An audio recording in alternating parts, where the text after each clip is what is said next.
Sir अस्सलाम वालेकुम।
अस्सलाम वालेकुम। अहमद जिया,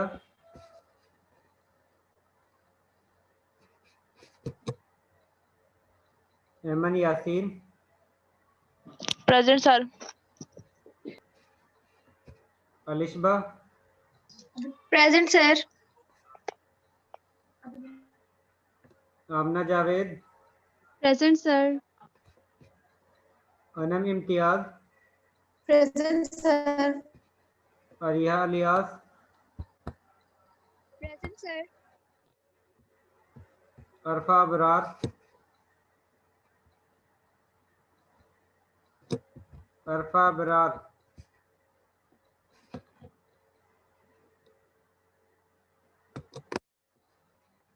आयशा इफ्तिखार, प्रेजेंट सर। आयशा ताहिर,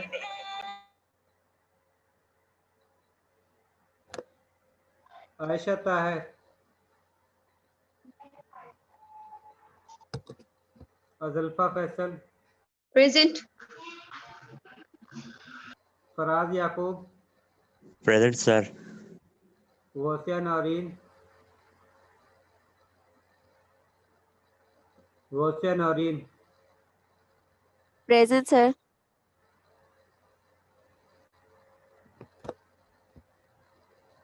हाफिज मोहम्मद इब्रार,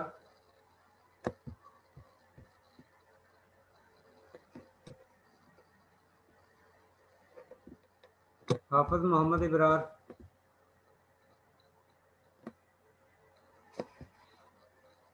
हमजा अली शान,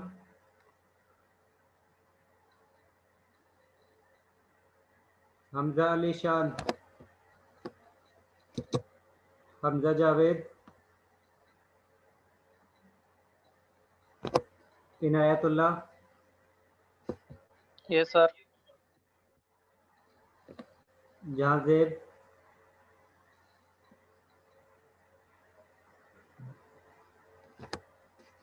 Jahanzeb, Junaid Ahmad, yes sir. Kulsum Ejaz, present sir. Khalid Hussain, yes sir. Kinza Khalid, Present, sir. Laiba Naseer, जी सर. मारिज रसूल, मारिज रसूल, माहम एजाज, Present, sir. मरियम फिजा, मरियम फिजा, मसनूना Qasi, Present, sir. Mohammad Imran, Mohammad Imran, Mohammad Umar, Yes, sir, present.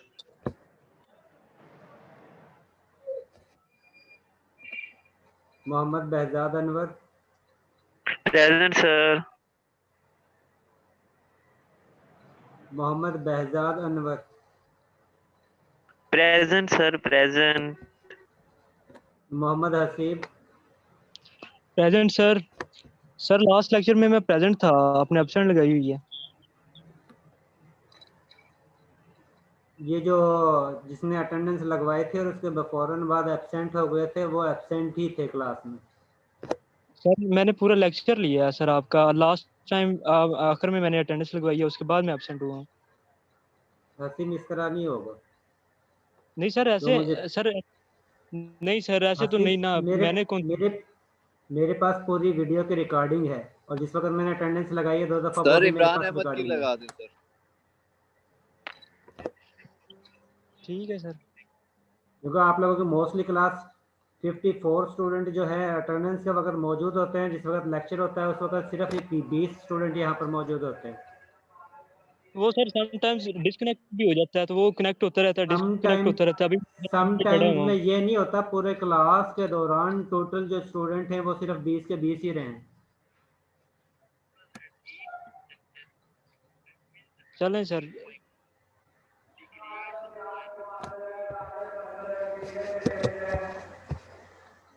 Mohammad Nasir, Present, sir. Mohammad Qasim,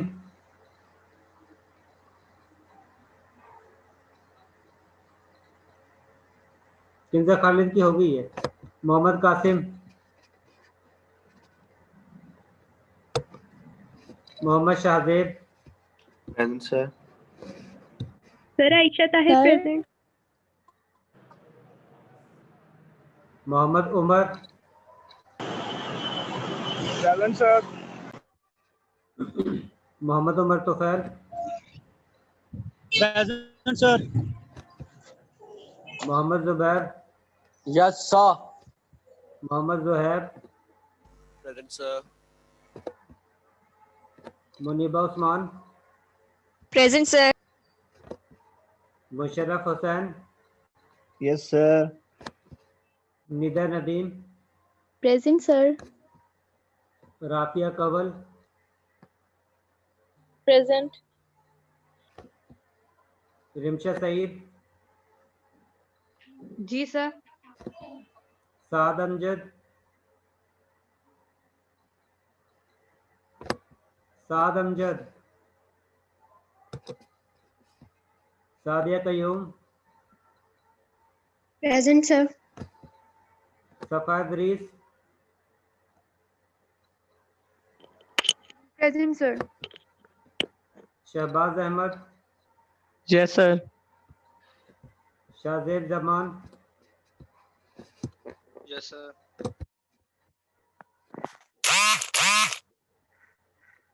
Sidra Nazir, Present, sir. Umar Hayat,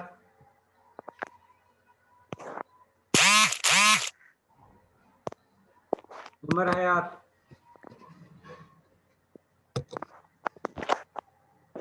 Waqar Anwar,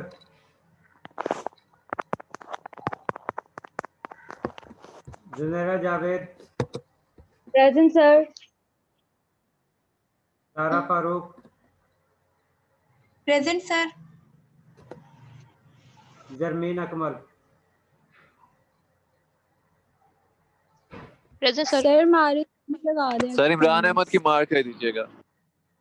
sir मेरी अटेंडेंस भी लगा दें। अरफा अबरार। इमरान अहमद की हो गई है। Sir Ayesha Tahir. Sir मारिज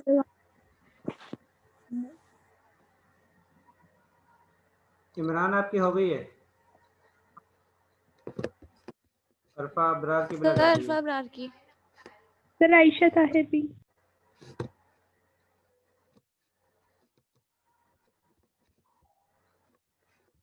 sir मारिज की भी लगा दें।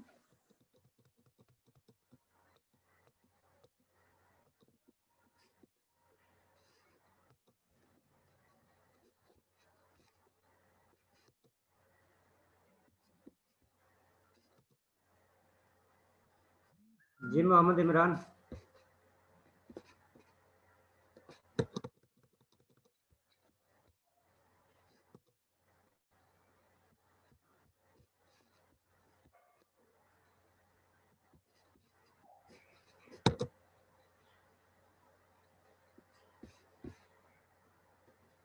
देखिए मोस्टली स्टूडेंट अटेंडेंस के वक्त सिर्फ क्लास में आते हैं, अटेंडेंस लगाते हैं, उसके बाद गायब हो जाते हैं।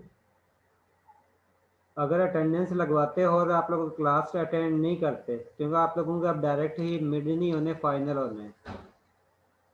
और फाइनल में आप लोगों को टोटल सिलेबस होगा, इसमें से एक लेक्चर भी स्किप नहीं किया जाएगा। इसलिए मैं आप लोगों से रिक्वेस्ट ही कर रहा हूँ, आप लोगों की मर्जी है, आप लोगों ने अटेंड करनी है या नहीं करनी। मेरे इसमें यानी कोई नुकसान नहीं जाता कि आप लोग स्टूडेंट अटेंडेंस लगवाओ और उसके बाद चले जाते हो। नुकसान आप लोगों का खुद का होगा, क्योंकि फाइनल पेपर आप लोगों ने देना है, मैंने नहीं देना है।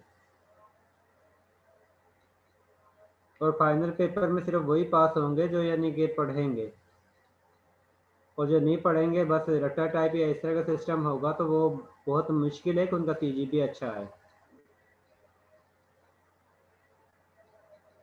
तो ये आप लोगों की मर्जी है कि आप लोग पढ़ते हो या नहीं पढ़ते, क्योंकि यहाँ पर तो अभी जस्ट आप लोगों को ये महसूस होगा कि हमने अटेंडेंस लगवा ली है, उसके बाद लेक्चर अटेंड नहीं किया है हमने, यानी कि टाइम हमारा अच्छा गुजर गया है कि हमने पढ़ाई नहीं है इसलिए। लेकिन जिस वक्त आप लोगों का फाइनल होता है, उस कंडीशन में आप लोग रोते हो, फिर आप लोग कहते हो कि हमारे नंबर जो हैं वो कम आ गए हैं या हम फेल हो गए। उस वक्त वही बच्चे खुश होते हैं जिन्होंने तैयारी की होती है, जो पढ़ते हैं। और मोस्टली जो क्लास लेक्चर। जी मुनीबा। सर वो मैं ट्रैवल कर रही थी कल और मैं असाइनमेंट नहीं अपलोड कर सकी सर आज। काइंडली आज सिर्फ आज रात तक सर असाइनमेंट डन है, सिर्फ अपलोड करनी है, आप टाइम प्लीज कर दें। एलएमएस एडिट पे टाइम एक्सटेंड नहीं होता है, सर और हो जो जाता है एलएमएस सर। पे अपलोड करेगा उसके ही नंबर लगेंगे। सर मैंने आपको अभी सेंड नहीं की बाय ईमेल या बाय अनदर रिसोर्स नहीं की, मैंने कहा पहले मैं आज आपसे। मैंने आप लोगों से ये कहा था कि जो भी स्टूडेंट एलएमएस पे अपलोड करेगा उसके ही नंबर लगेंगे। तो सर वही मैं कह रही हूँ कि आप टाइम दे दे सिर्फ आज रात तक, मतलब कि अभी का चाहे टाइम एडिट एक्सटेंड कर नहीं दें। होगा, जितना दे दिया है मैंने ऑलरेडी उससे इंक्रीज करके फिर आप लोगों को टाइम दिया था।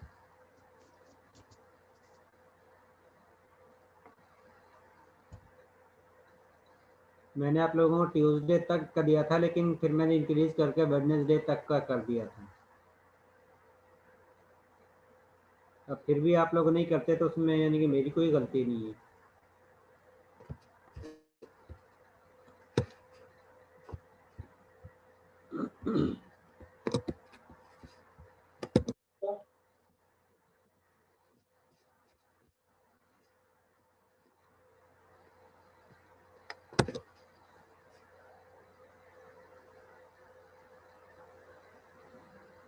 अलिशबा से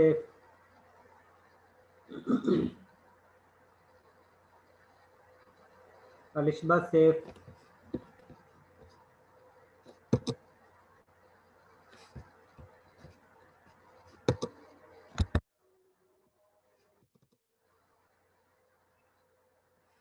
अलिशबा मेरी आवाज आ रही है?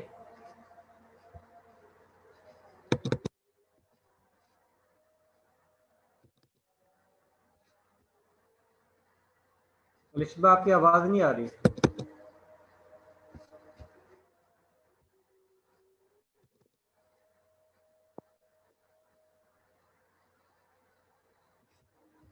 आमना जावेद। जी सर। आमना लास्ट टाइम हमने क्या पढ़ा था? सर लास्ट टाइम हमने इवेपोरेशन कंडेंसेशन का पढ़ा था और अमोर्फस और क्रिस्टलाइन सॉलिड का पढ़ा था। ठीक है, बिल्कुल ठीक है।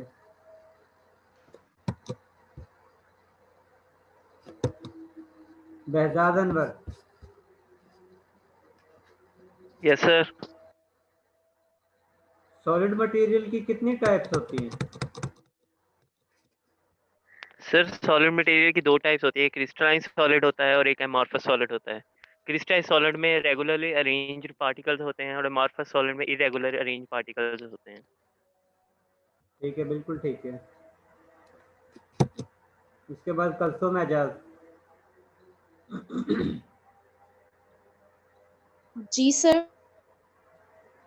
कल्सुम ये बताएं कि इंटरमॉलिक्यूलर फोर्सेस की बेस पर हम सॉलिड को कितनी काइंड्स में डिवाइड करते हैं? सर 4 में। सॉरी?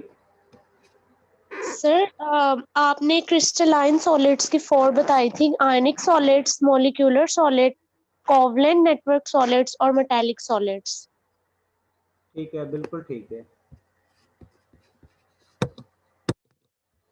इसके बाद आज आप लोगों ने जो पढ़ना है वो है कि आप लोग किस तरह आइडेंटिफाई करते हो कि आप लोगों को जो कंपाउंड है वो क्रिस्टलाइन इन नेचर है या अमॉर्फस इन नेचर है। For this purpose we use XRD technique which tell about the crystallinity of the compound, which tell about the compound is crystalline or amorphous in nature. XRD technique में हम electromagnetic radiation fall करवाते हैं, किसी भी compound के ऊपर electromagnetic radiation fall करवाते हैं। इसके बाद कंपाउंड्स के दरमियान यानी एटम्स के दरमियान काफ़ी स्पेस भी होती है और स्पेसिफिक ऑर्डर या डिस्टेंस के बाद एटम्स की जो है वो पोजीशन आती है, इनके दरमियान में काफ़ी स्पेस मौजूद होती है। कुछ रेडिएशन ऐसी होती हैं जो डायरेक्ट फर्स्ट सरफेस लेयर जिस पर एटम्स मौजूद होते हैं उनसे उन पर जो एटम्स मौजूद हैं उनसे कोलाइड करते हैं, कोलाइड करने के बाद वो रिफ्लेक्ट हो जाती है। और कुछ रेडिएशन ऐसे होती हैं जो फर्स्ट लेयर जो है जो उस पर एटम्स मौजूद हैं उनके साथ कोलिजन शो नहीं करती, स्पेस में से गुजर जाती हैं, लेकिन सेकंड लेयर पर जो एटम्स मौजूद हैं उनके साथ कोलिजन शो करते हैं। जिस तरह ये आप लोगों के पास एक मॉलिक्यूल है और इसमें ये वो एटम हैं जो फर्स्ट लेयर में एग्जिस्ट कर रहे हैं और ये आप लोगों के पास दूसरी लेयर है जिसमें आप लोगों के पास एटम्स मौजूद हैं। इसी तरह आप लोगों के पास थर्ड लेयर होगी, फोर्थ लेयर होगी एंड सो ऑन। इसमें हम रेडिएशन इलेक्ट्रोमैग्नेटिक रेडिएशन फॉल करवाते हैं। फॉल करवाने के बाद आप लोगों के पास रेडिएशन के दरमियान और ये जो लेयर है इसके दरमियान एक एंगल बनता है जिसको हम थीटा से इंडिकेट करते हैं। इस एंगल को हम वेरी करते हैं, यानी कि पहले इसकी वैल्यू जो है वो 0 होती है, उसके बाद 10 से लेकर मोस्टली जो इसकी रीडिंग होती है थीटा की यानी कि एंगल की, जो रेडिएशन हम फॉल करवा रहे हैं उसके दरमियान और कंपाउंड की लेयर के दरमियान जो एंगल है वो 10 डिग्री से लेकर 80 डिग्री तक हम मेजर करते हैं, क्योंकि इस कंडीशन में रेडिएशन जो है वो फॉल करती हैं। फॉल करने के बाद कुछ ऐसी रेडिएशन होती हैं जो एटम्स जो सरफेस के ऊपर मौजूद हैं उनके साथ कोलाइड करती हैं, कोलाइड करने के बाद रिफ्लेक्ट हो जाती हैं। और कुछ ऐसी रेडिएशन होती हैं जो इन एटम्स फर्स्ट लेयर पर जो एटम मौजूद हैं इनके दरमियान ये वाली स्पेस भी है, अब कुछ रेडिएशन इस स्पेस में से पास आउट हो जाती है। पास आउट होने के बाद सेकंड लेयर पर जो एटम्स मौजूद हैं उनसे कोलाइड करती हैं। कोलाइड करने के बाद फिर दोबारा से रिफ्लेक्ट होती हैं। अब इस रिफ्लेक्शन के बाद, क्योंकि आप लोगों को पता है कि ये इलेक्ट्रोमैग्नेटिक रेडिएशन जो है वो वेव की फॉर्म में आप लोगों के पास हासिल होती है, जिसमें आप लोगों के पास एक क्रस्ट होती है और एक ट्रफ होती है। अगर आप लोगों के पास ये फर्स्ट लेयर पर जो एटम है उनके साथ कोलिजन के बाद रिफ्लेक्ट होने वाली वेव और जो सेकंड लेयर पर जो एटम है उससे टकराने के बाद हासिल होने वाली रेडिएशन की क्रस्ट और ट्रफ एक दूसरे के ऊपर ओवरलैप करती है, यानी कि इस रेडिएशन की क्रस्ट और इस रेडिएशन की क्रस्ट दोनों ही एक दूसरे के पैरेलल हैं, एक दूसरे के ऊपर ओवरलैप कर रही हैं। और इसी तरह इसकी ट्रफ जो है फर्स्ट लेयर से रिफ्लेक्ट होने वाली रे और सेकंड लेयर से रिफ्लेक्ट होने वाली रे की ट्रफ जो है वो एक दूसरे पर ओवरलैप करती हैं। तो उस कंडीशन में हमारे पास पीक अपीयर होती है। उस कंडीशन में कंस्ट्रक्टिव इंटरफेरेंस होगी, जिसके रिजल्ट में आप लोगों को पीक अपीयर होगी। और अगर आप लोगों के पास ये हो कि इस रेडिएशन की इस वेवलेंथ की ट्रफ इस रेडिएशन की क्रस्ट के ऊपर आती है और इसकी क्रस्ट इस रेडिएशन की ट्रफ के ऊपर आती है, तो उस कंडीशन में ये रेडिएशन एक दूसरे के अफेक्ट को कैंसिल करती है, जिसकी वजह से आप लोगों के पास कोई भी पीक अपीयर नहीं होती।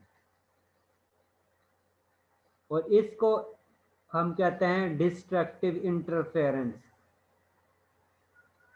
अगर आप लोगों के पास कंस्ट्रक्टिव इंटरफेरेंस होगी, यानी कि जिस वक्त आप लोग रेडिएशन फॉल करवाते हो, फॉल करवाने के बाद फर्स्ट रेडिएशन फर्स्ट लेयर के एटम से रिफ्लेक्ट होने वाली रेडिएशन और सेकंड लेयर के एटम से कोलिजन के बाद रिफ्लेक्ट होने वाली रेडिएशन की वजह से अगर आप लोगों के पास पीक अपीयर होती है, शार्प पीक अपीयर होती है, तो इसका मतलब है कि आप लोगों के पास कंस्ट्रक्टिव इंटरफेरेंस हो रही है। और इस कंस्ट्रक्टिव इंटरफेरेंस की वजह से आप लोगों के पास शार्प पीक अपीयर होगी। अगर आप लोगों के पास XRD में शार्प पीक अपीयर होती है, तो इसका मतलब है कि कंपाउंड जो है वो क्रिस्टलाइन इन नेचर है। कंपाउंड के अंदर एटम्स जो हैं वो एक स्पेसिफिक फेज, एक स्पेसिफिक पोजीशन के साथ अटैच हैं। एटम्स जो हैं वो एक स्पेसिफिक ऑर्डर के साथ जो हैं वो अरेंज हुए हैं, जिसकी वजह से आप लोगों के पास शार्प पीक अपीयर होती है। और हम इस एंगल को, ये जो इंसिडेंट एंगल है, इसको इंक्रीज करते जाते हैं, 10 से लेकर 80 डिग्री तक इंक्रीज करते हैं। और उसके बाद हमारे पास ग्राफ हासिल होता है, क्योंकि इसकी डेरिवेशन जो है वो काफ़ी लॉन्ग है वो आप लोगों ने फिजिकल केमिस्ट्री में डिराइव करनी है, जिसके रिजल्ट में आप लोगों के पास रिजल्ट जो हासिल होता है वो है 2d sin theta is equal to n lambda. और इसके ज़रिए हम कैलकुलेट करते हैं, क्योंकि आप लोगों के पास ग्राफ जो है वो हासिल होता है, जो आप लोगों के पास XRD का ग्राफ है वो हासिल होता है, और उसमें डिफरेंट पीक अपीयर होते हैं और वो पीक जो है वो शार्प होती हैं। अगर आप लोगों के पास पीक अपीयर ना हो तो इसका मतलब है कि कंपाउंड जो है वो इमार्फस इन नेचर है। और अगर आप लोगों के पास पीक अपीयर होती हैं तो इसका मतलब है कि आप लोगों का कंपाउंड जो है वो क्रिस्टलाइन इन नेचर है। अगर आप लोगों के पास ब्रॉड पीक का मतलब है कि आप लोगों के पास ये ग्राफ है, तो उस कंडीशन में यहाँ से ग्राफ शुरू हो और इस तरह ऊपर की तरफ राइज करे, उसके बाद फॉल हो जाए। तो इस तरह का जो ग्राफ होगा उसको हम कहते हैं ब्रॉड पीक। और अगर ऐसा हो कि यहाँ से आप लोगों के पास पीक इंक्रीज हो, उसके बाद फिर डिक्रीज हो, फिर कुछ डिस्टेंस के बाद फिर इंक्रीज हो, और फिर उसी पोजीशन से स्लाइटली आगे जो है वो डिक्रीज हो जाए। और इस तरह अगर आप लोगों के पास XRD के ग्राफ में पीक अपीयर होंगी तो इसका मतलब है कि कंपाउंड जो है वो क्रिस्टलाइन इन नेचर है, जिसकी वजह से आप एक्सक्यूज लोगों मी के सर। पास जी अमन सर राफिया सर अगर मतलब कि डिस्ट्रक्टिव इंटरफेरेंस होगा तो फिर जो वो कंपाउंड एमोर्फस होगा। अगर आप लोगों के पास पीक अपीयर नहीं होती तो उस कंडीशन में डिस्ट्रक्टिव इंटरफेरेंस होगी, और जिस वक्त डिस्ट्रक्टिव इंटरफेरेंस होगी उस कंडीशन में आप लोगों का कंपाउंड जो है वो इमार्फस इन नेचर होगा। आप लोगों को ये भी बताया कि इमार्फस इन नेचर कंपाउंड में कुछ ना कुछ पार्ट ऐसा होता है जिसमें कुछ हद तक एटम्स अरेंज में तरतीब के साथ आप लोगों को मिल जाते हैं। तो इस बेस पर हम ये कहते हैं जो कंपाउंड पाउडर फॉर्म में होते हैं, अगर उनमें XRD जिस वक्त आप लोग करवाते हो उसके बाद ज़्यादा पीक अपीयर हों तो इसका मतलब है कंपाउंड जो है वो क्रिस्टलाइन इन नेचर है। और अगर उसमें पीक अपीयर ना हो तो इसका मतलब है कि इमार्फस इन नेचर है। ठीक है सर वो ब्रॉड पीक का और उस पीक का जो जो स्मॉल स्मॉल पीक बनेंगे, इंक्रीज और डिक्रीज होगी, इनका बता चलो दें। मैं आप अगर लोगों को ब्रॉड होगा एक मिनट मैं आप लोगों को ये दिखा देता हूँ कि किस तरह का आप लोगों के पास रिजल्ट हासिल होता है।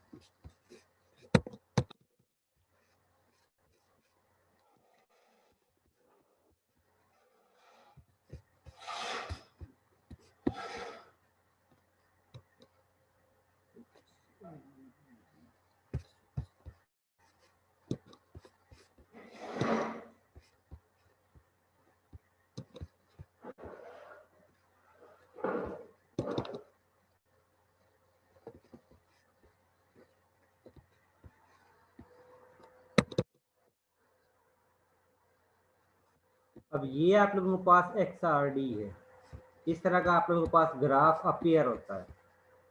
अब ये आप लोग देख रहे हो कितनी आप लोगों के पास पीक अपीयर हो रही है, और ये शार्प पीक है।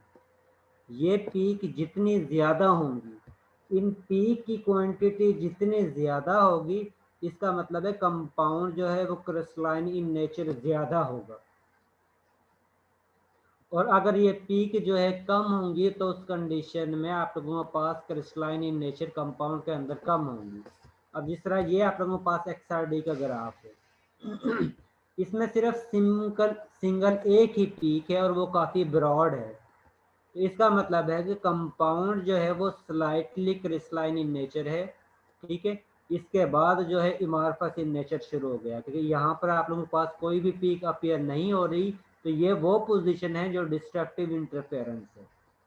सिर्फ यहाँ से लेकर 30 से लेकर ऑलमोस्ट 26 या 20 तक जो है वो वैल्यू है जिसमें कंस्ट्रक्टिव इंटरफेरेंस हो रही है, और उसी की वजह से आप लोगों के पास पीक अपीयर हो रही है।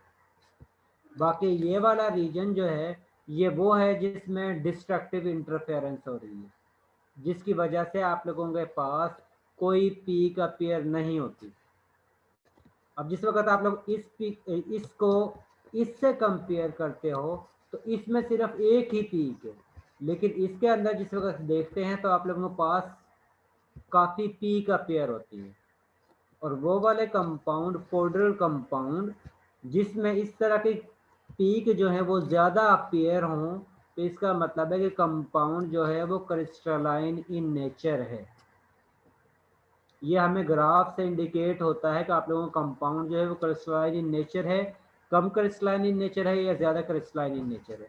जिस वक्त हम इस A को इस B के साथ कंपेयर करते हैं तो उस कंडीशन में इसमें पीक कम है और इसके अंदर पीक ज़्यादा है, जो शो करता है कि ये वाला जो कंपाउंड है वो क्रिस्टलाइन इन नेचर है, लेकिन इस B की निस्बत कम क्रिस्टलाइन इन नेचर है। और ये A वाला कंपाउंड जो है वो सी की निस्बत ज़्यादा क्रिस्टलाइन इन नेचर है, क्योंकि इसके अंदर ज़्यादा पीक अपीयर हो रही है। और इन पीक्स की मदद से हम, या एंगल की मदद से हम इस इक्वेशन का जो लेयर्स के दरमियान डिस्टेंस है उसको कैलकुलेट कर सकते हैं। इस इक्वेशन की मदद से हम वैल्यू को कैलकुलेट कर सकते हैं। और इसकी जिस वक्त आप लोगों ने फिजिकल 2 या डेरिवेशन करनी है तो उस कंडीशन में इसका आप लोगों को कंप्लीट इंफॉर्मेशन मिल जाएगी, क्योंकि फर्स्ट लेयर जो है ये वाली रेडिएशन जो है वो कम डिस्टेंस कवर करती है, इसका फासला जो है वो कम है, लेकिन ये सेकंड रे जो है ये ज़्यादा डिस्टेंस को कवर करती है, जिसकी वजह से जिस वक्त ये इससे रिफ्लेक्ट होती है, रिफ्लेक्ट होने के बाद इसकी रेडिएशन में, और ये जो रेडिएशन है इसकी क्रस्ट और ट्रफ की पोजीशन में डिफरेंस हो सकता है। अगर सेम होंगी यानी क्रस्ट ओवरलैप करेंगी तो उस कंडीशन में आप लोगों के पास कंस्ट्रक्टिव इंटरफेरेंस होगा और उस कंडीशन में आप लोगों के पास पीक अपीयर होगी। और अगर ये रिफ्लेक्ट होने के बाद सेकंड रेडिएशन जो है इसकी क्रस्ट इस वाली की ट्रफ से ओवरलैप करेगी तो उस कंडीशन में डिस्ट्रक्टिव इंटरफेरेंस होगी और उस कंडीशन में आप लोगों के पास कोई भी पीक अपीयर नहीं होगी। अगर आप लोगों के पास पीक ज़्यादा अपीयर होंगी तो इसका मतलब है कंपाउंड जो है वो ज़्यादा क्रिस्टलाइन इन नेचर है, और अगर आप लोगों के पास कम पीक अपीयर होती हैं तो इसका मतलब है कंपाउंड जो है वो कम क्रिस्टलाइन इन नेचर है।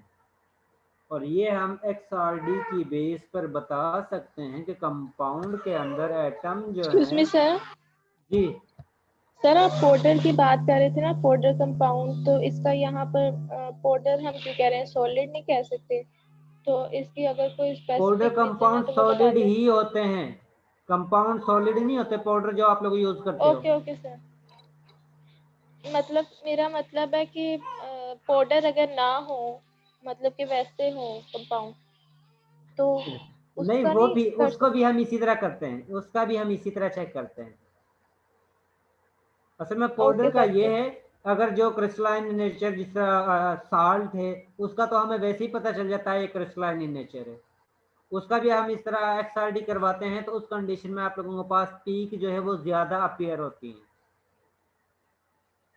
ठीक है, और इस तरह अब एक शुगर है, उसका जो है आप लोगों ने ये भी देखा है शुगर का साइज, बाज़ जगह पर आप लोगों के पास बारीक चीनी जो है वो मिलती है, बाज़ जगह पर आप लोगों के पास शुगर जो है वो ऐसी मिलती है जिसके दाने जो है वो खासे मोटे होते हैं। तो वो वाली शुगर जिसके अंदर जो ये दाने हैं, जो आप लोगों के पास चीनी, मोटी चीनी आप लोगों को हासिल होती है, उसमें क्रिस्टलाइन इन नेचर ज़्यादा होती है, और जिसमें बारीक दाने होते हैं उसमें क्रिस्टलाइन इन नेचर कम होती है। ठीक है, और पाउडर में पाउडर फॉर्म की भी जो डिफरेंट टाइप्स होती है ना सर, एक तो ये पाउडर फॉर्म है जो हम नमक या चीनी में देखते हैं सर, एक पाउडर फॉर्म होता है वो वाला पाउडर होता है जो हम फ्रेग्रेंस के लिए यूज करते हैं। तो सर इसमें क्या हम केस लेंगे? सभी में हम इसी तरह यानी कि रेडिएशन फॉल करवाते हैं और XRD का हमारे पास ग्राफ हासिल होता है, और जिसमें ज़्यादा पीक होंगी इसका मतलब है वो ज़्यादा क्रिस्टलाइन इन नेचर है। दोनों, चाहे वो आप लोगों के पास ज़्यादा ग्राइंडिंग में फॉर्म में हो, चाहे वो यानी कि सॉलिड फॉर्म में, जिस तरह मर्जी हो, जिसमें पीक ज़्यादा अपीयर होंगी इसका मतलब है वो ज़्यादा क्रिस्टलाइन इन नेचर है, और जिसमें कम पीक अपीयर होंगी इसका मतलब है कि वो कम क्रिस्टलाइन इन नेचर है। XRD हमें यही बताता है कि कंपाउंड जो है वो क्रिस्टलाइन इन नेचर है या नहीं है। सर, क्रिस्टलाइन इन नेचर है तो इसका मतलब है जी, इंटरफेरेंस और डाइफ्रैक्शन में डिफरेंस क्या है? मुशर्रफ अभी तो बताया गया, कंस्ट्रक्टिव इंटरफेरेंस में दोनों नहीं सर, एक दूसरे पे ओवरलैप करती है। सर मैं कह रहा हूँ इंटरफेरेंस और डाइफ्रैक्शन में। डाइफ्रैक्शन ये है कि जब भी रेडिएशन किसी चीज से टकराती हैं, टकराने के बाद वो रिफ्लेक्ट होती हैं किसी भी एंगल पर। जी सर। इंटरफेरेंस ये है कि रिफ्लेक्ट होने के बाद, जिस तरह आप लोगों के पास रेडिएशन फॉल करवाते हो किसी मीडियम पर, जी सर, इंटरफेरेंस तो समझ में आ गए सर। जिस तरह इंटरफेरेंस समझ आ गई है। जी सर। और डायफ्रैक्शन क्या है फिर? डाइफ्रेक्शन तो पूछ रहे थे ना आपसे, इंटरफेरेंस तो समझ आ गए। मुशर्रफ, डायफ्रैक्शन ही ये मैं बता रहा हूँ जिसमें आप लोग रेडिएशन फॉल करवाते हो, फॉल करवाने के बाद रेडिएशन जो बैंड होती है इसको हम डायफ्रैक्शन कहते हैं। अब ये रिफ्लेक्ट होने के बाद इन रेडिएशन का आपस में जो रिलेशन है उसको हम इंटरफेरेंस कहते हैं। इनका मुड़ना डायफ्रैक्शन है और इन रेडिएशन का आपस में एक दूसरे के साथ ओवरलैप करना या ना करना जो है उसको हम इंटरफेरेंस कहते हैं। ठीक है जी सर। और उसकी बेस पर हम बताते हैं कि आप लोगों का कंपाउंड जो है वो किस नेचर का है। और इससे मज़ीद एक और टेक्निक आती है जिसको हम सेम कहते हैं या टेम कहते हैं। ये एडवांस टेक्निक है, इसके ज़रिए हम एग्जैक्ट बता सकते हैं कि आप लोगों का कंपाउंड जो है उसकी मॉर्फोलॉजी कैसी है, क्यूबिक है, रोम्बिक है, टेट्राहेड्रल है। जो आप लोगों ने ज्योमेट्री पढ़ी हुई है सॉलिड में, ये सारी ज्योमेट्री में से कौन सी उसकी मॉर्फोलॉजी है और उसके बेस पर हम बताते हैं कि कंपाउंड की जियोमेट्री या मॉर्फोलॉजी जो है वो कैसी है। इसके बाद आप लोगों का नेक्स्ट चैप्टर है 12, solution and their application. Sir आपकी स्क्रीन नहीं हमें शो हो रही। शो नहीं हो रही? हो रही है सर, हमें तो शो हो रही है। हो रही है सर। यस सर, मुझे भी हो रही। सर मुझे नहीं हो रही तब से। फिर आपका कोई आपकी तरफ से ही कोई इशू होगा, मेरी तरफ से इशू नहीं है। सर वो मैंने लीव कर मेरे दे। के साथ शेयर की हुई है। लीव करके ना फिर ज्वाइन करें। जी ओके सर, मैं करती हूँ दोबारा। सर चैप्टर 11 के न्यूमेरिकल्स अटेंडेंस हो गई, लीव कर दे आप। मुशर्रफ एहतियाती करें यार, नुकसान आप लोगों का ही है, मेरा नुकसान नहीं है। मेरी तो कोशिश ये है कि आप लोगों का नुकसान ना हो। सर मैं कह रहा हूँ कि बाद में फिर से ज्वाइन करें। मैं भी यही कह रहा हूँ कि इसमें नुकसान आप लोगों का है, मेरा नुकसान नहीं है। देखें ये जो मैं सख्ती कर रहा हूँ कि अटेंडेंस दोबारा से लेना और इस तरह करना, इससे मुझे कोई फ़ायदा नहीं होना, ना ही मुझे यानी कि इसका यानी कि कुछ ज़्यादा मिलना है। सिर्फ और सिर्फ मैं बिल्कुल आप सर। लोगों की भलाई के लिए कर रहा हूँ ये चीज़, ताकि आप लोग कुछ सीख सको और आप लोगों का फाइनल जो है वो अच्छा हो जाए। क्योंकि अदरवाइज फाइनल डायरेक्ट जिस वक्त आप लोगों को फाइनल होगा और उसमें इतना ज़्यादा सिलेबस होगा तो फिर आप लोगों ने रोना है कि ये सिलेबस तो बहुत ज़्यादा है और हमारी तैयारी नहीं हो रही है। अब आप लोग तैयारी होगी सर सर। पेपर तो आप ही ने बनाने हैं ना, तो थोड़ा इजी बनाएगा तो अच्छा होगा। मुशर्रफ वो टोटल ही आएगा क्योंकि उसमें मेरी मर्जी नहीं चलती है, क्योंकि वो चेकिंग होती है पेपरों की बार बार। और ये है कि आप लोगों को सिखाने के लिए, क्योंकि अगर आप लोगों को इसी तरह दे देते हैं डिग्री, सीजीपी अच्छे दे देते हैं, तो जिस वक्त आप लोग जॉब के लिए जाते हो तो उस कंडीशन में जिस वक्त वो क्वेश्चन करते हैं और आप लोगों के पास क्वेश्चन नहीं आते, ठीक है, तो वो फिर बेइज्जती करते हैं, अच्छी खासी बेइज्जती करते हैं। Yes sir. सर एक क्वेश्चन हमारी जी जुबैर। सर मेरा ये क्वेश्चन था कि सर क्योंकि सर इतने चैप्टर्स हैं और यानी कि 3-4 माह इकट्ठे भी करते रहे सर, तो एक रिवाइज करना भी हमें काफी टाइम लगेगा। एक साथ फाइनल देना इतने ज्यादा चैप्टर्स का तो मुश्किल होगा सर। डिपार्टमेंट से कुछ के कुछ परसेंटेज तो हमें कम की जाए कि कुछ हमारे लिए मार्जिन तो मिले सर, कि जिसमें हम असाइनमेंट और केसेस अच्छे कर लेते हैं, यानी कि वो हमारे लिए थोड़ा सा। जुबैर वो डिपार्टमेंट की बात नहीं होती है, वो असल में यूनिवर्सिटी ही जो यानी कि डिसाइड करके करती है, फिर वही यानी ये सिस्टम चलता है। सर हमें इस टाइम शायद फोकस लेक्चर पे करना चाहिए, फाइनल जब आएंगे तब देखा जाएगा सिलेबस का। हाँ बिल्कुल सर।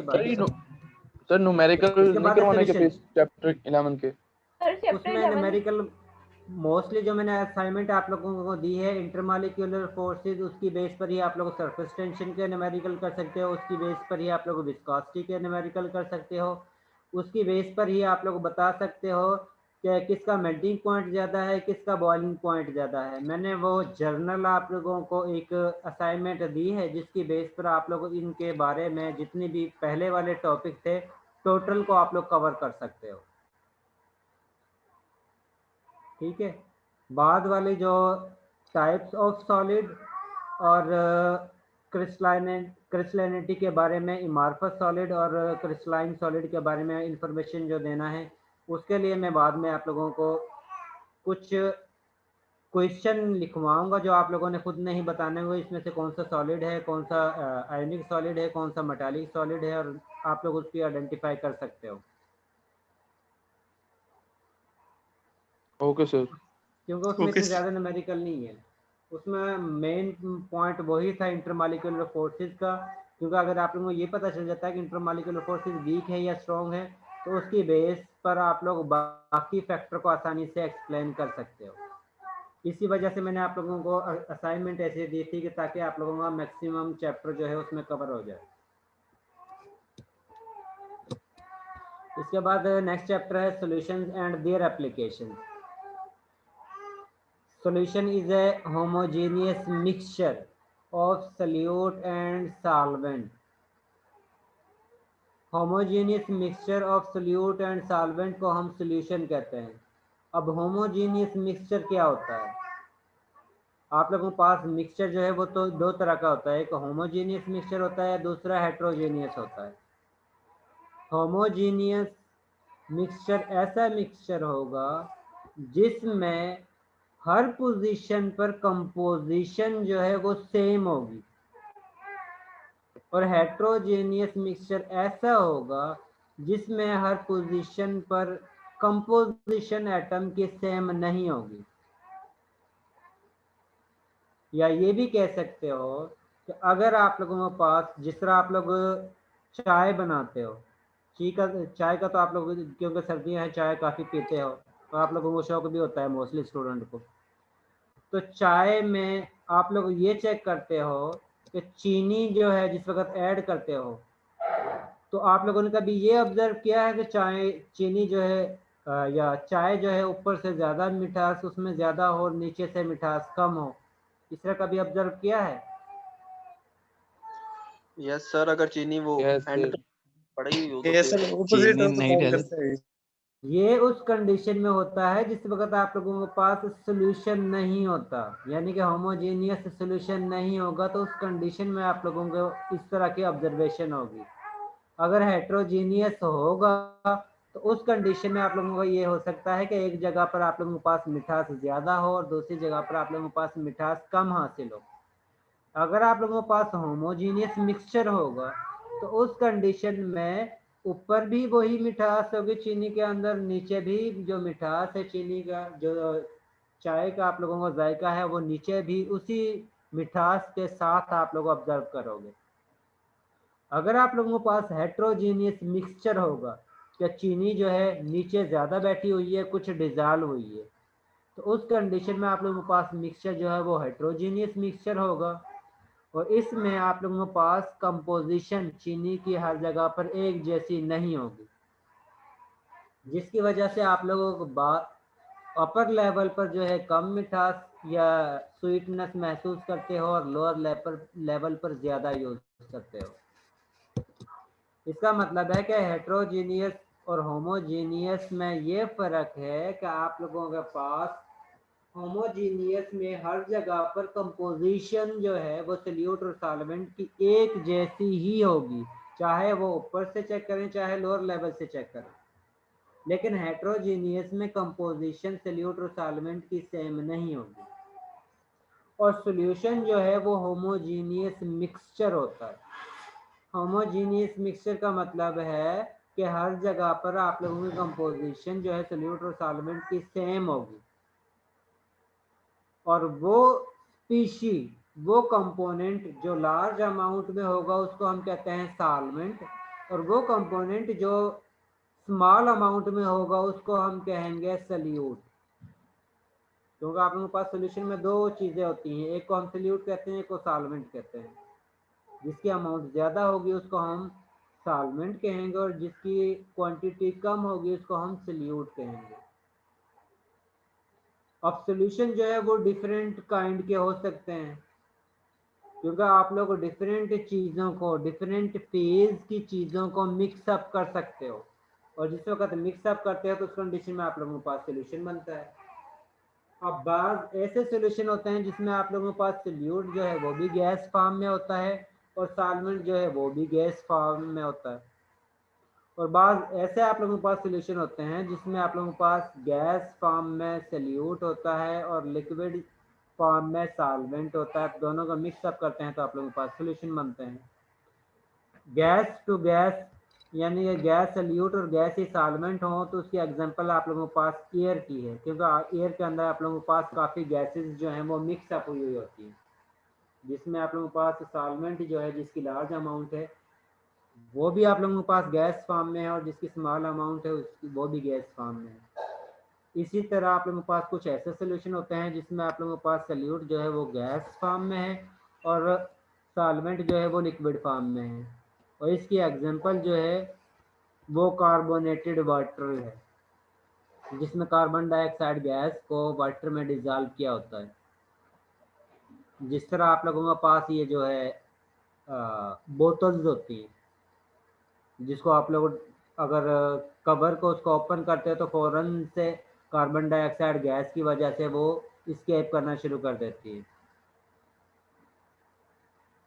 इसी तरह कुछ ऐसे होते हैं जिसमें आप लोगों के पास सल्यूट जो है वो गैस फॉर्म में हो और सॉल्वेंट जो है वो सॉलिड फॉर्म में हो, और ये होता है, इसकी एग्जांपल जो है हाइड्रोजन गैस को प्लाडियम मेटल पर एब्जॉर्ब करने का जो प्रोसेस है, तो उस कंडीशन में जो आप लोगों के पास सोल्यूशन बनता है उसमें सल्यूट जो है वो हाइड्रोजन गैस है और सॉल्वेंट जो है वो प्लाडियम मेटल होती है जो सॉलिड फॉर्म में एग्जिस्ट करती है। इसी तरह दूसरी गैस आप लोग इनका फेज को चेंज कर सकते हैं और उस कंडीशन में आप लोगों के पास सोल्यूशन बनता है जिसमें आप लोगों के पास डिफरेंट फेज में सोल्यूशन बनता है। तो आप लोगों के पास गैस फॉर्म में भी सोल्यूशन हो सकता है, लिक्विड फॉर्म में भी हो सकता है, सॉलिड फॉर्म में भी हो सकता है, जिसके अंदर आप लोगों के पास सल्यूट सॉलिड भी हो सकता है, गैस फॉर्म में भी हो सकता है, लिक्विड भी हो सकता है। इसी तरह सॉल्वेंट जो है वो भी गैस फॉर्म में भी हो सकता है, लिक्विड फॉर्म में भी हो सकता है और सॉलिड फॉर्म में भी हो सकता है। लेकिन मोस्टली जो हम लैब में यूज़ करते हैं वो हमारे पास सोल्यूशन जो हैं वो लिक्विड फॉर्म में होते हैं, क्योंकि मोस्टली हम सॉल्वेंट को जिनको यूज़ करते हैं वो लिक्विड फॉर्म में एग्जिस्ट करते हैं, और सल्यूट जो है वो सॉलिड फॉर्म में भी हो सकता है, लिक्विड फॉर्म में भी हो सकता है। जिस तरह आप लोग साल्ट को वाटर के अंदर डिजॉल्व करते हो तो अब सल्यूट जो है वो सॉलिड फॉर्म में है, वाटर जो है वो लिक्विड फॉर्म में है, और आप लोगों के पास सोल्यूशन जो बनता है वो लिक्विड फॉर्म में ही बनता है। इसी तरह आप लोग HCl के सोल्यूशन को यूज़ करते हो तो उस कंडीशन में आप लोगों के पास HCl जो कि सल्यूट है वो लिक्विड फॉर्म में होता है, वाटर जो है वो भी लिक्विड फॉर्म में होता है। दोनों को मिक्स अप करते हो तो आप लोगों के पास सोल्यूशन बनता है। और ये दो फॉर्म है जिनको आप लोग मोस्टली यूज़ करते हो, बाकी जो गैस फॉर्म या सॉलिड लिक्विड फॉर्म जो है वो रेयरली आप लोग यूज़ करते हो। होमोजीनियस और हेट्रोजीनियस की एग्जांपल मैंने आप लोगों को बताती है। इसके बाद सल्यूट को जब भी आप लोग सल्यूट को सॉल्वेंट में डिजॉल्व करते हो तो आप लोगों के पास सॉल्यूशन बनता है, और बाद सल्यूट ऐसे होते हैं जो सॉल्वेंट के अंदर कंप्लीटली सल्यूबल हो जाते हैं। जिस तरह आप लोग साल्ट को वाटर में ऐड करते हो तो वो कंप्लीटली सल्यूबल हो जाता है। इसी तरह शुगर को वाटर के अंदर ऐड करते हो तो वो भी कंप्लीटली सल्यूबल हो जाता है।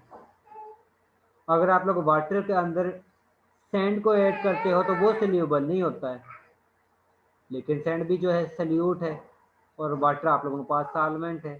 इसी तरह जिस वक्त आप लोग साल्ट को ऐड करते हो तो उस कंडीशन में साल्ट जो है वो सल्यूट है, वाटर जो है वो सॉल्वेंट है। इसका मतलब है कि कुछ सल्यूट जो है वो सॉल्वेंट में सल्यूबल हो जाते हैं, कुछ सल्यूट जो है वो सॉल्वेंट में सल्यूबल नहीं होते। इससे हम ये भी कह सकते हैं कि हर सल्यूट हर सॉल्वेंट के अंदर सल्यूबल नहीं होता है। वो वाले सल्यूट जो सॉल्वेंट में सल्यूबल हो जाते हैं मुकम्मल तौर पर, उसको हम कहते हैं कंप्लीटली मिसिबल। वो सल्यूट जो रूम टेम्परेचर पर सॉल्वेंट में कंप्लीटली सल्यूबल हो जाते हैं उनको हम कहते हैं मिसिबल, कंप्लीटली मिसिबल सल्यूट। और वो वाले सल्यूट जो सॉल्वेंट में सल्यूबल नहीं होते उनको हम कहते हैं इमिसिबल। जो कंप्लीटली सल्यूबल हो जाएंगे उनको हम कहेंगे कंप्लीटली मिसिबल सल्यूट, और वो वाले जो सॉल्वेंट के अंदर सल्यूबल ही नहीं होंगे उनको हम कहेंगे इमिसिबल। और कुछ ऐसे सल्यूट भी होते हैं जो कुछ हद तक सल्यूबल होते हैं, उसके बाद वो सल्यूबल नहीं होते हैं। इस तरह के सल्यूट को हम कहते हैं पार्शली मिसिबल सल्यूट। ठीक है, इसके बाद हम सॉल्यूशन को डिफरेंट टाइप्स में डिवाइड करते हैं। एक को हम डिल्यूट सॉल्यूशन कहते हैं, फिर कंसंट्रेटेड सॉल्यूशन कहते हैं, फिर सैचुरेटेड सॉल्यूशन कहते हैं, फिर सुपर सैचुरेटेड सॉल्यूशन कहते हैं। डिल्यूट सॉल्यूशन ऐसे सॉल्यूशन होते हैं जिसमें हम सॉल्यूट की अमाउंट बहुत ही कम इस्तेमाल करते हैं। जिस तरह आप लोगों ने 50 ml वाटर लिया है और उसके अंदर आप लोग 0.001 ग्राम सोडियम क्लोराइड ऐड कर देते हो। अब ये सॉल्यूशन जो आप लोगों के पास हासिल हुआ है वो डिल्यूट है। अगर आप लोग सॉल्यूट की अमाउंट ज़्यादा करते हो, यानी कि अगर आप लोग 2 ग्राम सोडियम क्लोराइड यानी कि साल्ट को डिज़ोल्व करते हो 50 ml के अंदर, तो उस कंडीशन में दूसरा जो सॉल्यूशन है जिसमें आप लोगों ने 2 ग्राम साल्ट को 50 ml वाटर में डिज़ोल्व किया है वो कंसंट्रेटेड सॉल्यूशन है। और वो वाला सॉल्यूशन जिसमें आप लोगों ने 0.001 ग्राम सोडियम क्लोराइड को 50 ml वाटर में डिज़ोल्व किया है वो डिल्यूट सॉल्यूशन है। इसका मतलब है कि ऐसा सॉल्यूशन जिसमें सॉल्यूट की अमाउंट ज़्यादा हो उसको हम कंसंट्रेटेड सॉल्यूशन कहते हैं, और ऐसा सॉल्यूशन जिसमें सॉल्यूट की अमाउंट कम हो उसको हम डिल्यूट सॉल्यूशन कहते हैं। अब कंसंट्रेटेड सॉल्यूशन को हम फर्दर 2 टाइप्स में डिवाइड करते हैं, एक सैचुरेटेड सॉल्यूशन, एक सुपर सैचुरेटेड सॉल्यूशन। अगर आप लोग वाटर के अंदर चीनी डिज़ोल्व करते हो, ठीक है, सपोज आप लोगों ने 50 ml वाटर लिया है और आप लोगों ने उसके अंदर चीनी 2 ग्राम शुगर ली है और उसको डिज़ोल्व किया है। अब वो डिज़ोल्व हो जाएगी, उसके बाद फिर आप लोगों ने 2 ग्राम शुगर ली है, उसके बाद फिर आप लोगों ने डिज़ोल्व की है उसी 50 ml वाटर के अंदर, तो वो भी आपके पास डिज़ोल्व हो जाएगी। इसी तरह आप लोग 2 ग्राम शुगर ऐड करते जाओगे 50 ml वाटर के अंदर, उसी 50 ml वाटर के अंदर, तो एक स्टेज आएगी जिस पर मज़ीद शुगर वाटर में सल्यूबल होना बंद हो जाएगी, और उस स्टेज पर हम सॉल्यूशन को कहते हैं कि ये सॉल्यूशन जो है वो सैचुरेटेड सॉल्यूशन है। सैचुरेटेड सॉल्यूशन में रूम टेम्परेचर पर मज़ीद सल्यूट सल्यूबल नहीं होता है, ऐसे सॉल्यूशन को हम सैचुरेटेड सॉल्यूशन कहते हैं। अगर आप लोग उसी सैचुरेटेड सॉल्यूशन को हीट करना शुरू कर देते हो, तो हीट करने के बाद सल्यूट जो है उसमें सल्यूबल होना शुरू हो जाता है, और जिस वक्त सल्यूट उसमें सल्यूबल होगा तो आप लोग इस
अच्छा, जिस वक्त आप लोग सैचुरेटेड सॉल्यूशन को हीट करते हो तो हीट करने के बाद अगर आप लोग मज़ीद उसमें शुगर ऐड करते हो तो वो सोल्यूबल होना शुरू हो जाएगी।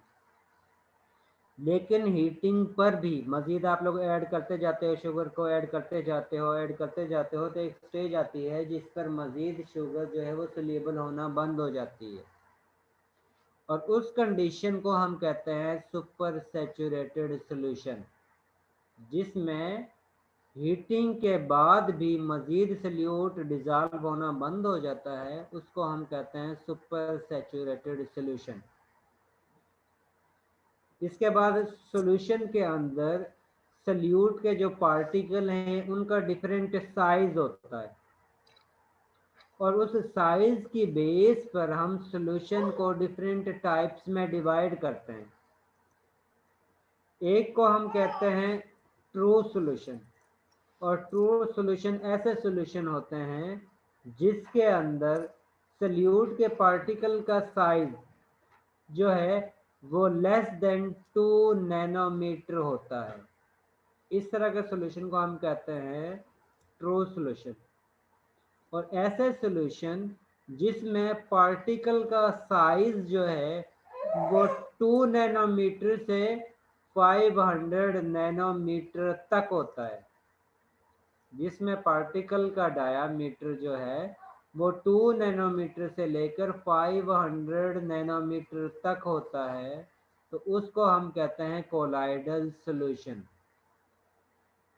और ऐसा सॉल्यूशन जिसमें पार्टिकल का साइज 1 माइक्रोमीटर तक होता है उसको हम कहते हैं सस्पेंशन या सस्पेंडेड सॉल्यूशन। सस्पेंडेड सॉल्यूशन में या सस्पेंशन में जिस वक्त आप लोग सॉल्यूशन को 1 घंटे या 2 घंटे के लिए रख देते हो तो उस कंडीशन में पार्टिकल जो है वो सल्यूट से सेपरेट होकर नीचे सेटल डाउन हो जाते हैं।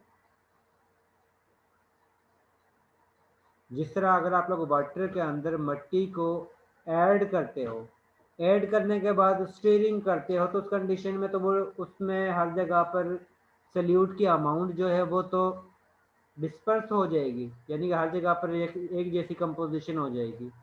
लेकिन कुछ देर के लिए अगर आप लोग उसको रख देते हो तो उस कंडीशन में क्ले मिट्टी जो है वो नीचे सेटल डाउन हो जाती है और सॉल्वेंट ऊपर रह जाता है। इस तरह की जो एग्जांपल है वो आप लोगों के पास सस्पेंशन की एग्जांपल आती है, और इसमें पार्टिकल के साइज जो है वो 1 माइक्रोमीटर तक होते हैं, जिनको आप लोग आसानी से आई के साथ भी ऑब्जर्व कर सकते हो।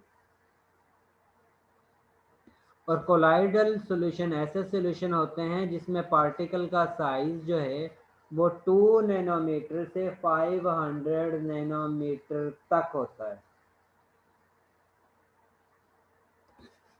इसके बाद ट्रू सॉल्यूशन ऐसे सॉल्यूशन होते हैं जिसमें पार्टिकल का साइज जो है वो लेस देन 2 नैनोमीटर होता है।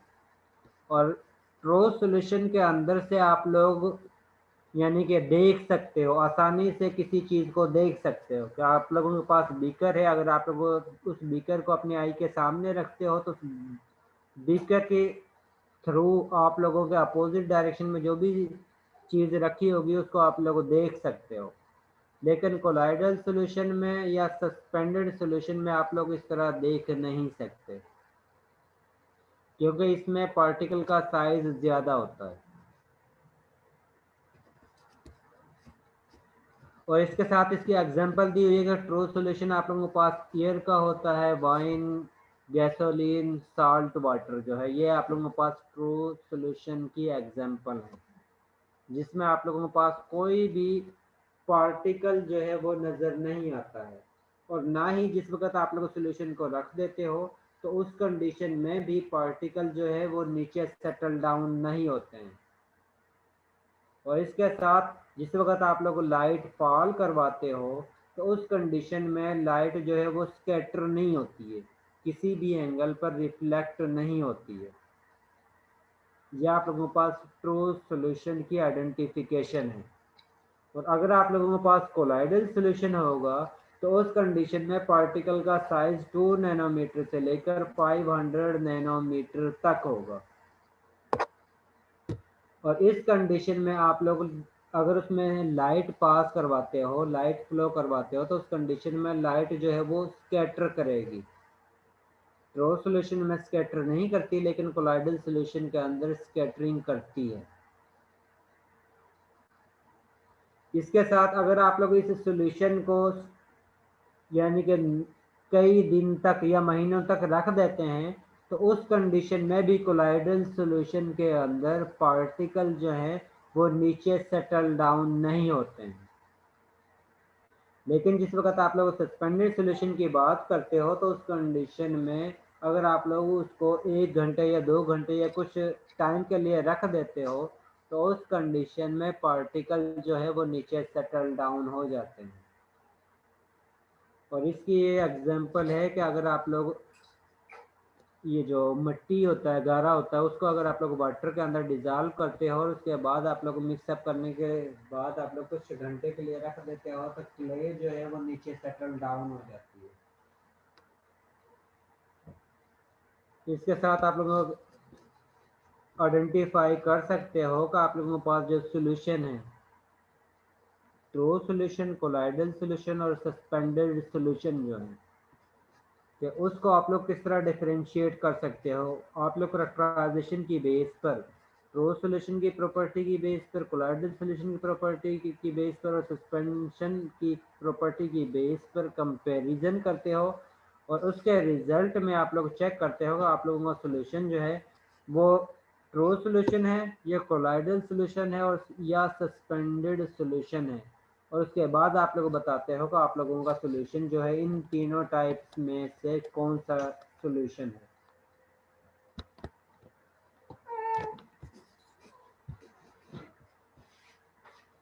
अब जिस वक्त आप लोग सॉल्यूशन बनाते हो, जिस तरह आप लोगों ने अभी देखा है कि एक ट्रू सॉल्यूशन है, उसके बाद कोलाइडल सॉल्यूशन है, उसके बाद सस्पेंडेड सॉल्यूशन है। अब ट्रू सॉल्यूशन तो आप लोग लैब के अंदर बनाते रहते हो, इसका मतलब है वो तो आसान तरीका है जिसमें आप लोग सोल्यूट, ऐसा सोल्यूट सिलेक्ट करते हो जो सॉल्वेंट के अंदर कम्प्लीटली सोल्यूबल होता है। यानी कि जिस तरह आप लोगों को साल्ट को वाटर के अंदर ऐड करते हो तो वो फौरन से डिजॉल्व हो जाता है। डिजॉल्व होने के बाद आप लोगों के पास ट्रू सॉल्यूशन बन जाता है।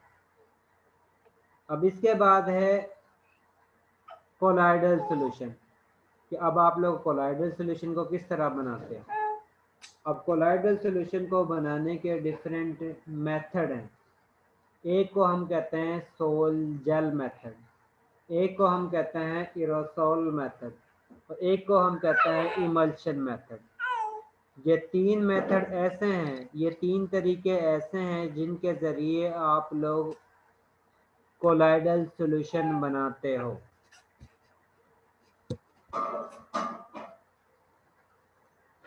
और कोलाइडल सॉल्यूशन और सस्पेंडेड सॉल्यूशन में आमना जावेद। जी सर। कोलाइडल सॉल्यूशन में और सस्पेंडेड सॉल्यूशन में डिफरेंस क्या है? सर जो सस्पेंडेड है उसमें पार्टिकल जो है वो उसके नीचे सेटल डाउन हो जाएंगे और मतलब कि स्मॉल होंगे और उनका साइज, और कोलाइडल में जो उनका साइज ज्यादा है और वो मतलब कि हमें नजर नहीं आएंगे नीचे सेटल होते हुए। ठीक है। जिस वक्त हम और इसको किस तरह बना सकते हैं कोलाइडल सॉल्यूशन को, सॉरी सस्पेंडेड सॉल्यूशन को?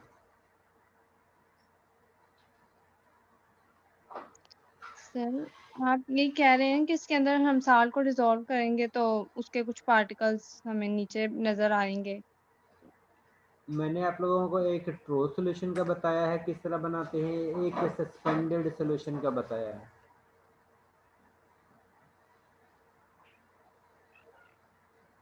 सर ये बात फिर आप एक बार दोबारा बता दें। मिट्टी डिजोल्व। जी मुशर्रफ, बिल्कुल ठीक बताया आपने। जब मिट्टी को वाटर में डिजॉल्व करते हैं तो उस कंडीशन में आप लोगों के पास जो सॉल्यूशन जी बनता है सर। वो सस्पेंडेड सॉल्यूशन की एग्जांपल है। सर अगर आप सैंड लोग फिर जो है हेट्रोजीनियस भी तो हो सकती है। जी सैंड को भी आप लोग वाटर में डिजॉल्व करते हो तो उस कंडीशन में भी आप लोगों के पास सस्पेंडेड सॉल्यूशन ही बनता है। और अगर आप लोग साल्ट को या शुगर को वाटर में डिजॉल्व करते हो तो उस कंडीशन में आप लोगों के पास ट्रू सॉल्यूशन बनता है। अब थर्ड टाइप एक जो बची है वो है कोलाइडल सॉल्यूशन। और कोलाइडल सॉल्यूशन जिस वक्त हम बनाते हैं तो उस कंडीशन में आप लोगों के पास एक जो है एरोसोल मेथड है, एक जो है सोल जेल मेथड है और एक जो है वो इमल्शन मेथड है। अब पहला मेथड जो है वो सोल और जेल मेथड है। अब इस कंडीशन में आप लोगों के पास डिस्पर्शन मीडियम के जो पार्टिकल है, सॉलिड पार्टिकल हैं, वो लिक्विड फेज में भी हो सकते हैं, सॉलिड फेज में भी हो सकते हैं। और सॉल्वेंट आप लोगों के पास जो है वो सॉलिड फॉर्म में होगा। और उसके बाद आप लोग उनको मिक्सअप करते हो, मिक्सअप करने के बाद आप लोगों के पास कोलाइडल सॉल्यूशन बनेगा। दूसरा मेथड है एरोसोल मेथड। इसमें आप लोगों के पास डिस्पर्शन मीडियम में सॉलिड या लिक्विड पार्टिकल होंगे जिनको आप लोग गैस सॉल्वेंट में डिसॉल्व करते हो। इसको हम कहते हैं एरोसोल मेथड।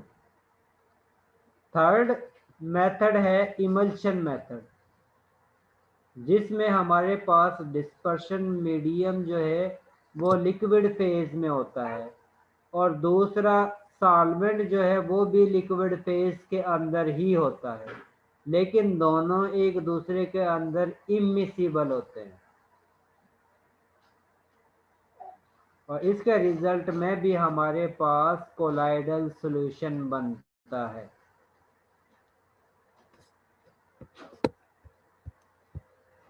इस चीज की समझ आ गई है?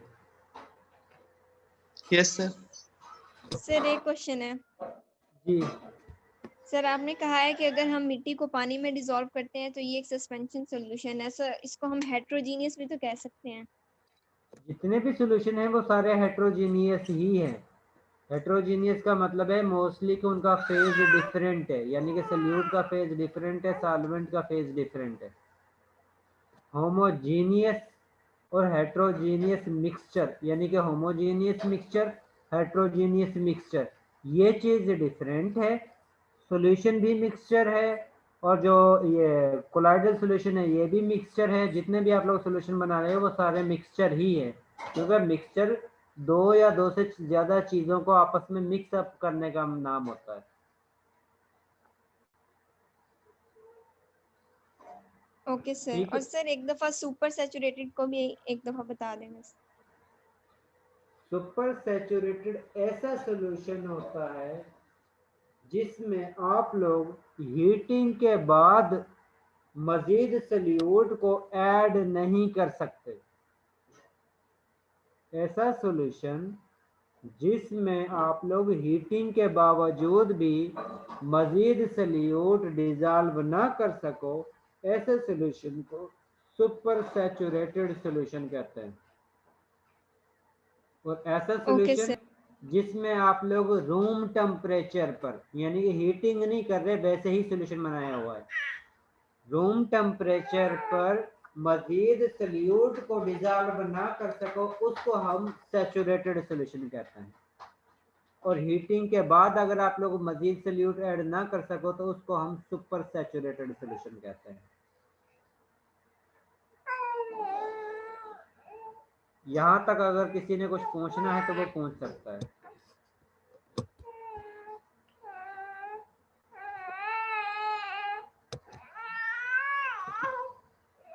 जो आज आप लोगों ने पढ़ा है इसमें से अगर किसी को कोई भी कंफ्यूजन है तो वो पूछ सकता है।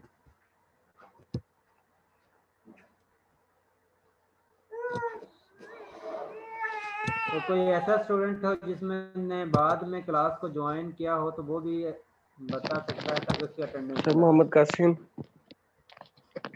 एक मिनट मोहम्मद कासिम।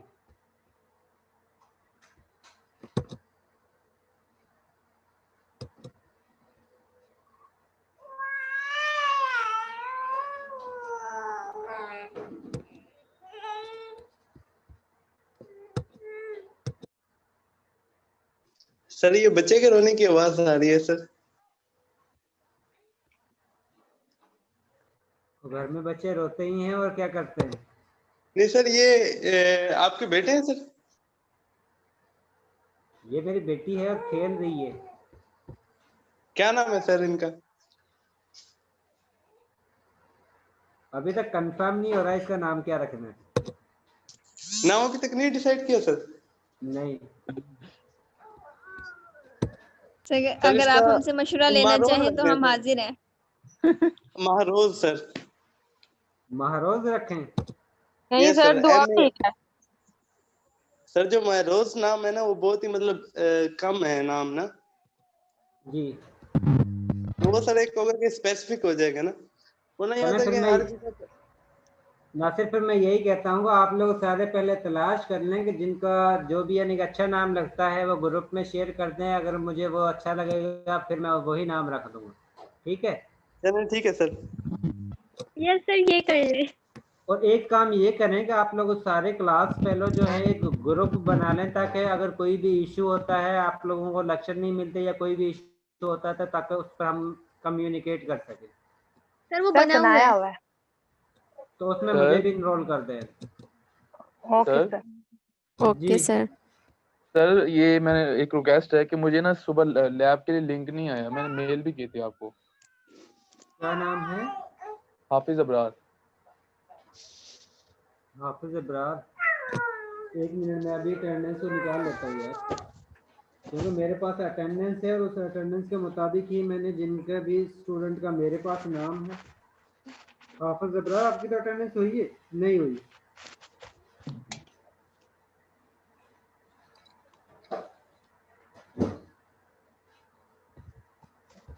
मोहम्मद कासिम, एक मिनट।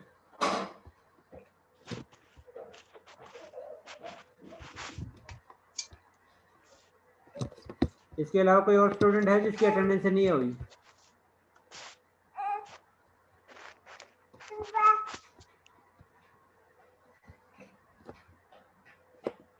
मोहम्मद कासिम के अलावा?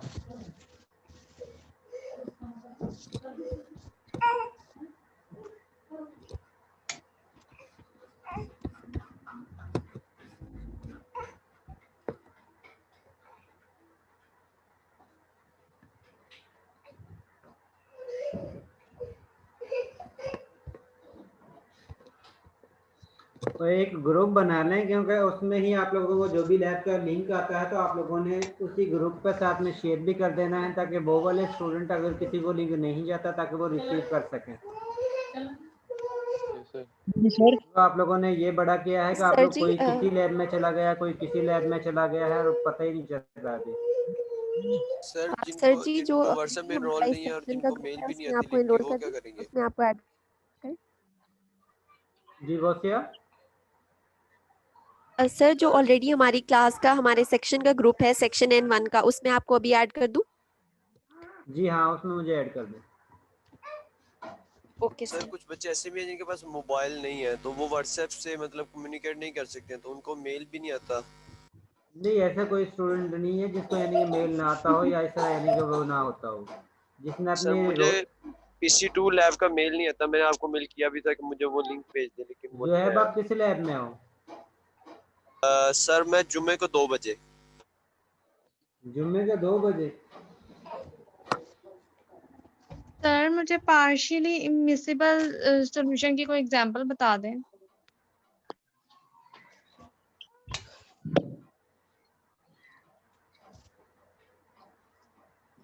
मोहम्मद ज़ुहैब। सर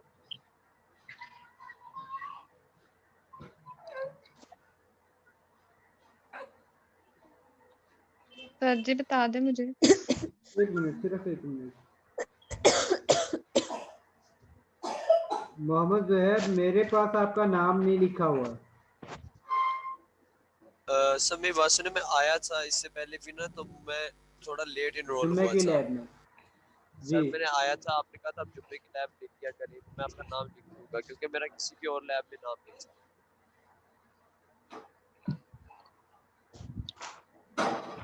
आपने इनरोल कब करवाया है जी?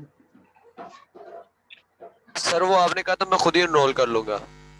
नहीं इनरोल नहीं, आपने नाम तो लिखवाया होगा लैब, जिस वक्त आप लोगों की लास्ट लैब ही सिर्फ ऑनलाइन हुई है, इसके अलावा टोटल लैब आप लोगों की ऑन कैंपस हुई है। ऐसे ही है सर, ऐसे ही है। ठीक है, तो ऑन कैंपस में किसी लैब में आए हो? जी सर। किस में? सर जुम्मे की जो 2 बजे होती है, जुम्मे वाले दिन। जुम्मे के 2 बजे जो लैब होती है, क्योंकि आपको ये भी पता है मेरे पास पेज होता है और उस पेज ऐसी है के सर। ऊपर ही मैं अटेंडेंस लेता हूँ। जी सर, बिल्कुल ऐसे ही है। और शायद आप लोगों को ये भी पता होगा कि जो स्टूडेंट नया आता है तो उसका नाम भी मैं वहीं पर लिख लेता हूँ। जी सर, ऐसे ही है। तो वो पेज मेरे सामने है। Excuse me sir. और उस पेज पर मैं आपका नाम देख रहा हूँ, उस पेज पर आपका नाम नहीं लिखा हुआ है। नहीं सर, मेरी बात सुने ना, वो जो पहली 2 क्लासेस थी ना, वो मैंने ली नहीं थी क्योंकि मुझे पता नहीं चल रहा था। मैं चक्कर लगा रहा था, कभी केमिस्ट्री डिपार्टमेंट का, कभी लैब का। तो वो जिस सर के पास भी जाता था वो कहते थे आप मेरे पास एनरोल नहीं। मैं फिर आपके पास आया था, उससे मतलब अगले मतलब जुम्मे से फिर हमारी ये स्टार्टेड हो गई थी, मतलब ऑनलाइन। तो इसका मतलब है आपने इनरोल करवाया ही नहीं है, किसी लैब में आप गए ही नहीं। आपके पास आया था ना, तो आपने कहा था कि आप जुम्मे वाले दिन आ जाना तो हम कर लेंगे, लेकिन वो आपको पता है कि बुध वाले दिन से ऑफ हो गई थी, जो मेरा मतलब हमारा लास्ट डे था कैंपस पे। चलो 1 मिनट, अपना नाम बता, इसका आईडी लिखवा दो। आईडी क्या है? सर मैं आईडी चैट में सेंड कर देता हूँ। चलें ठीक है। सर जी एक्सक्यूज मी तो सर। फिर वो अटेंडेंस जी। का क्या बनेगा? मैं तो इंतजार में बैठा रहेंगे सर। बात करनी है सर। ग्रुप में ही कर लें। सर ऐसा है कि ना आवाज नहीं आ रही। बस सर उसमें क्लास में आते आते थोड़ी सी देर हो जाती थी, मतलब मैडम जो है वो लेट थोड़ा सा फारग करती थी।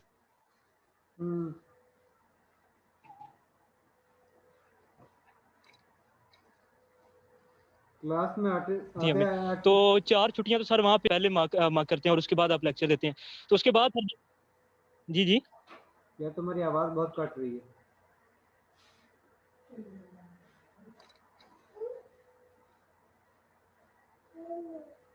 सर जी जी।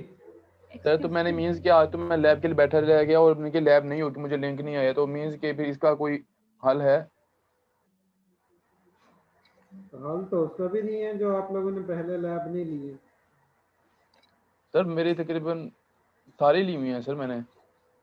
सारी कहाँ ली है यार? सर सारी ली हैं अच्छा मैंने। इबरार, जी जी सर, हाफिज इब्रार। आपने फ्राइडे की अटेंड कर लेनी है। Okay sir. सर मुझे उसका भी लिंक आएगा फिर? मैं लिंक सेंड कर दूंगा। ओके सर, मैं ओके, देख थैंक यू सर। लूंगा, अगर आप लोगों को आपको मेल गई है तो इसका मतलब है फिर दोबारा मेल नहीं आएगी। अगर आपको मेल नहीं गई होगी तो फिर आपको फ्राइडे की वाली जो लैब है उसके मेल आ जाएगी। Okay sir, thank you. Sir मैंने आईडी सेंड कर दी है। जी मैं नोट कर लिया सर। Excuse me sir. जी सर मुझे ना PC2 की इस क्लास का जी। N1 का मुझे लिंक नहीं आता, मतलब मुझे लिंक मेल में नहीं आता। सिर्फ 1 मैंने मिनट लास्ट क्लास जर्मीन 1 मिनट सिर्फ। और आपको इनरोल कर दिया है इस सेक्शन में? यस सर, आपने इनरोल लास्ट लेक्चर में किया था लेकिन मेल फिर भी नहीं आई। आप फिर भी नहीं आई? मेल नहीं आई मुझे। एनरोलमेंट LMS पे हो गई है लेकिन मेल नहीं आती। जर्मीन आपका आईडी क्या है? सर F2019 23 2021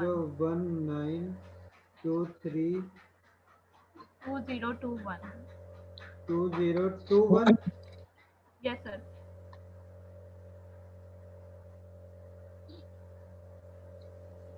ठीक है अकमल, इंशाल्लाह अब आ जाएगी। सर आवाज आ रही है अब आपको मेरी? जी